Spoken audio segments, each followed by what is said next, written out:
Alors l'idée de Friedman de garantir à tout le monde une allocation minimale et en contrepartie de baisser massivement les taux d'imposition, de privatiser entièrement l'économie et de laisser jouer la concurrence, ça n'a jamais été complètement appliqué, surtout en France où l'État social est toujours resté assez fort. Mais cette nouvelle manière de voir les choses a quand même influencé les politiques publiques. Si on regarde ce qui s'est passé à partir de 83, quand François Mitterrand décide, dans un contexte de crise économique, de renoncer à une partie du programme commun de la gauche sur lequel il avait été élu et de prendre un virage libéral, on a dérégulé certains secteurs de l'économie, comme le secteur bancaire, on a baissé les taux d'impôt sur les hauts revenus, et parallèlement, sur le plan social, on a cessé d'élargir la logique de la sécurité sociale pour tous, et on s'est de plus en plus limité à garantir un revenu minimal aux plus pauvres. L'espoir, c'est aussi permettre à ceux qui sont les plus durement frappés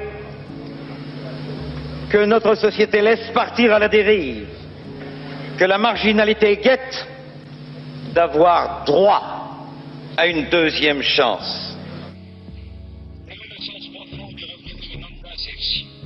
Concrètement, en France, on a mis en place en 1988 le RMI, Revenu minimum d'insertion, ancêtre du RSA, et on voit vraiment un effet de vase communicant puisqu'on a commencé à réduire les cotisations chômage qui alimentent les caisses d'assurance chômage, et du coup on a durci les conditions d'accès au chômage. Conséquence immédiate, l'assurance chômage n'indemnisera plus 53% des demandeurs d'emploi inscrits à l'ANPE, mais seulement 45%.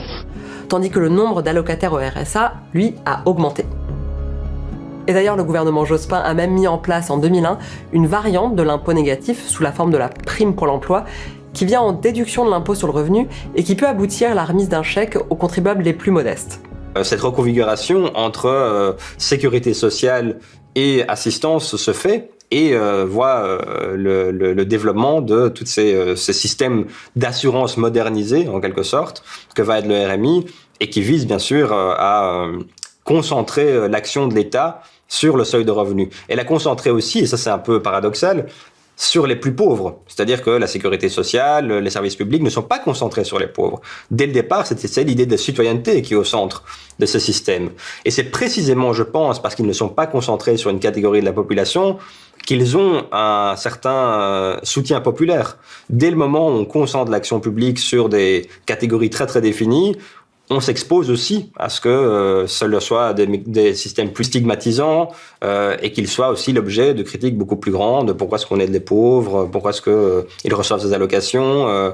Et donc cette transition a aussi participé, je pense, du durcissement du discours vis-à-vis de la pauvreté qui n'était certainement pas aussi fort au lendemain de la guerre, parce qu'on les vise. Parlons du pauvre fourbe, du pauvre malin, du pauvre prédateur, le charognard des allocations familiales, le goinfre des restos du cœur, le vautour des HLM. Ils sont des millions, rien qu'en France, et ça n'est pas prêt de s'arrêter. Un rapport publié par l'Oxfam prédit qu'ils seront 25 millions de plus en Europe d'ici à 2025. Qui a dit qu'il n'y avait pas de croissance? Cette stigmatisation des aides en faveur des pauvres explique d'ailleurs que de nombreuses personnes préfèrent ne même pas les demander.